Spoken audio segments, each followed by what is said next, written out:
పేరు సాయి అనిల్. మా మదర్ పేరు ఆర్ హేమలత.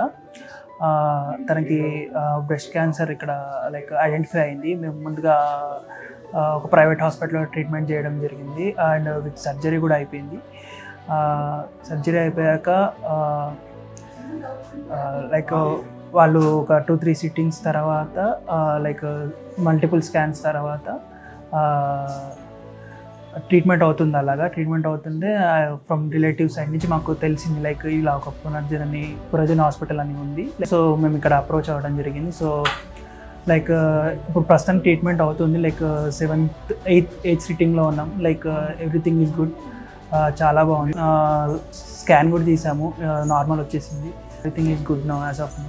లైక్ మా ఫ్యామిలీ ఎవరికి లేదు, ఎలా వచ్చిందో కూడా పెద్దగా ఐడియా లేదు. లైక్ వాళ్ళు చెప్పింది ఏంటంటే లైక్ మేబీ ఏజ్ వల్ల ఉండొచ్చు, లేకుంటే పొల్యూషన్ లైక్ ఎలా డిఫరెంట్ లైఫ్ స్టైల్ వల్ల వచ్చి ఉండొచ్చు అని చెప్తున్నారు వాళ్ళు.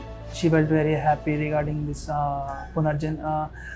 తీసుకున్నాక చాలా రిలీఫ్ అనిపించిందంట అతనికి. Yeah, everything is good. Like one start చేశాక షీ ఈస్ వెరీ యాక్టివ్. మెల్లగా ఒకటేసారి కాదు, వన్స్ సిట్టింగ్స్ అయ్యే కొద్దీ she became very active and she is not fine now. ఏమంటే ఎక్కువ హామ్ ఉండదు, బాడీకి హామ్ ఉండదు, ఫ్రీగా ట్రీట్మెంట్ చేసుకోవచ్చు. ఇది చాలా హార్మ్ఫుల్ ఉండదు, ఏముండదు, ఫ్రీగా అయిపోతుంది ట్రీట్మెంట్.